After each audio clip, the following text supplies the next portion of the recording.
వెన్నెముక బాగా చక్కగా తీసుకొని ధ్యాన ముద్ర వేసుకొని నెమ్మదిగా కళ్ళు మూసుకొని మనసుని ఎందుకున్న మనకి ప్రశాంతంగా ఉంటుంది.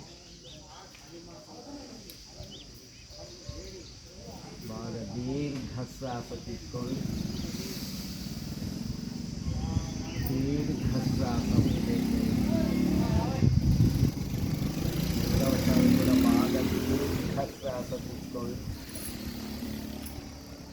దీర్ఘ శ్వాస వదిలేసేయండి. మళ్ళా మూడోసారి దీర్ఘ శ్వాస తీసుకొని దీర్ఘ శ్వాస వదిలి ఆ దీర్ఘ శ్వాసతో మన శరీరాన్నంతా మనము శుద్ధి చేసినాము. నీళ్ళతో ఎట్లా మనం గాలి శుద్ధి చేసుకుంటాము, శ్వాస ద్వారా మన శరీరము లోపల బయట సూక్ష్మ శరీరము స్థూల శరీరము సూక్ష్మ శరీరాన్ని మనము శ్వాస ద్వారా శరీరాన్ని శుద్ధి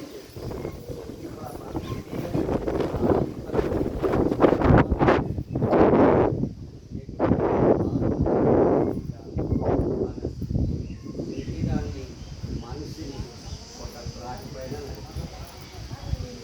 శ్వాస తీసుకుని శ్వాస వదిలినప్పుడు మన ప్రాణశక్తి ఆత్మశక్తి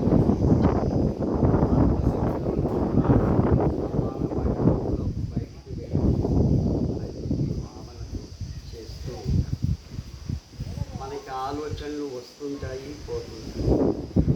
మానవ జన్మ కాబట్టి 84 లక్షల జీవరాశి జన్మ అయిపోయినాక 84వ జన్మ వరకు మానవ జన్మ లభిస్తుంది. మానవ జన్మ లభించాలంటే ఎంతో పుణ్యము చేసి ఉంటేనే మనకు ఆ జన్మ లభిస్తుంది. అటువంటి మానవ జన్మని మనము సార్థకం చేసుకునేవారు. మన మానవ జన్మని మనము సార్థకం చేసుకునే మన శరీరాన్ని మనసుని ఎప్పుడు సంతోషంగా మనం ఉంచుతామో మనం చేసే పనులు కూడా మంచి కార్యక్రమాలకు పనులు మనం చేస్తూ వెళుతూ మన యొక్క కుటుంబ పోషణ చేస్తూ బయట వ్యవహారకంగా అందరితో కలిసిమెలిసి ఉంటూ మన యొక్క జన్మని సార్థకం చేస్తుంది. సంతోషమే సగం బలమన్నారు. మనిషికి సంతోషం అనే ఆయుర్వేదమైన మందుతో సమానం. సంతోషం ఉన్నప్పుడు శరీరంలో ఎటువంటి రోగము ఉండదు, బయటికి కూడా వెళ్ళిపోతుంది. కాబట్టి మన నిరంతరం మనం సంతోషంతో జీవించాలి. ఇది ఎందుకంటే మానవ శరీరము చాలా ఉత్కృష్టమైనది. 72,000 నాడులని యాక్టివిటీ చేస్తుంది. మనకి 21,600 శ్వాసలు రోజు తీసుకుంటూ వదులుతూ మన శరీరాన్ని నడిపిస్తుంది. ఈ శ్వాస కాక మనము ప్రాణాయామం ద్వారా ఎక్కువ శ్వాసను మనము నిల్వ చేస్తుంది.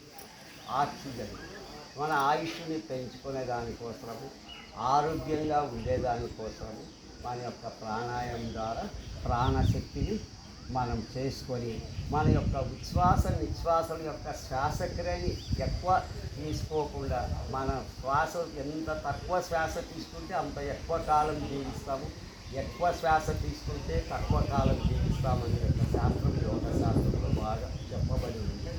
కాబట్టి తక్కువ శ్వాస తీసుకుంటే మన శ్వాస ఎంత నిదానంగా జరుగుతుందంటే మీ మనస్సు ప్రశాంతంగా నిదానంగా ప్రశాంతంగా సముద్రంలో అలలు వస్తుంటాయి చూడండి. అది మన శ్వాస ఎక్కువైనప్పుడు ఆ యొక్క శ్వాస యొక్క ప్రభావం వల్ల మనలో ప్రకోపాలు అంటే కోపతాపాలు కూడా ఎక్కువవుతాయి. కాబట్టి శ్వాసని సమర్థవంతంగా సమస్థితిలో నిదానంగా చేస్తూ ప్రాణాయామం చేస్తూ శరీరం ఆరోగ్యమే ఉండడమే కాకుండా మన శరీర శుద్ధి జరగడమే కాకుండా మన శరీరాన్ని ఆరోగ్యంగా ఇవన్నీ మనకు దక్షిణామూర్తి దాంట్లో శాస్త్రంలో కూడా కొన్ని చెప్పిన యోగా గురించి చెప్పినాం. దక్షిణామూర్తి అక్కడికే ఫస్ట్ యోగాలు కూడా కొన్ని సెంటర్లో దక్షిణామూర్తి శ్లోకం కూడా చెప్తారు. మనం ఏమంటే ఓం త్రయంబకం యజామహే సుగంధిం సువర్ధనం ఊర్వారుకమివ బంధన మృత్యో మోక్షీయ మామృతాతని మనం మృత్యుంజయ మంత్రం చెప్తాము. అట్లా ఒక్కొక్క మంత్రము దాని యొక్క శక్తి శివశక్తి శివస్వరూపం అంతటా ఉంది కాబట్టి ఏ మంత్రం చెందినా ఆయనకే చెందుతుంటారు. భగవంతుడు ఒక్కడే. వివిధ రూపంలో మనం భగవంతుని సేవిస్తుంటాము. ఒకరు రాముడి రూపంలో, ఒకరి కృష్ణుడి రూపంలో, ఒకరు శివుని రూపంలో, ఒకరు పాండురంగ రూపంలో, అంతా ఒకటే.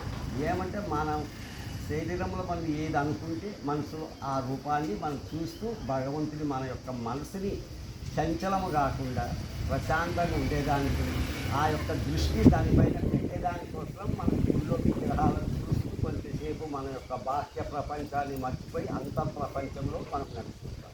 ఆ కొద్దిగా సేపు మన శరీరము స్వస్థత పొందుతుంది, లాలనము పొందుతుంది. కాబట్టి మనం గుడికి ఎందుకు వస్తున్నామంటే మనం సంసార కూపంలోంచి బయటకు వచ్చి గుడికి వచ్చినప్పుడు ఆ యొక్క గుడి వాతావరణము, ఆ యొక్క ప్రతిష్ట చేసిన భగవంతుని యొక్క స్వరూపాలని అక్కడ ఉండేదంతా చూస్తూ మన శరీరాన్ని సంతోషంతో మమేకం చేస్తాం. కాబట్టి ఆరోగ్యంగా ఉండాలన్న మన యొక్క ఆరోగ్యం ఆనందమైన జీవితము జరగదు. ధనము శాశ్వతం కాదు. ఒక రోగం వస్తే పోతుంది. మంచితనం ఒక్క తప్పుతో చెడైపోతాం. శ్వాస ఒక్క క్షణంలో వెళ్తుంది. అంటే మనం ఏ దాన్ని చూసి మనం గర్వపడుతున్నట్టు అవన్నీ క్షణికమనే తెలుసు. కాబట్టి అవన్నీ తెలిసి కూడా మనం జీవన విధానంలో మార్పు తీసుకోవచ్చు. మన జీవన శైలి చేస్తూ మన యొక్క జీవన ధర్మాన్ని చేస్తూ మనం యొక్క ఈ ప్రపంచాన్ని మనలో మనం జయించాలని మనం ఈరోజు దక్షిణామూర్తి కూడా మనం ఒక మంచి వాక్యాలు వింటూ ధ్యానం చేస్తున్నాం. జై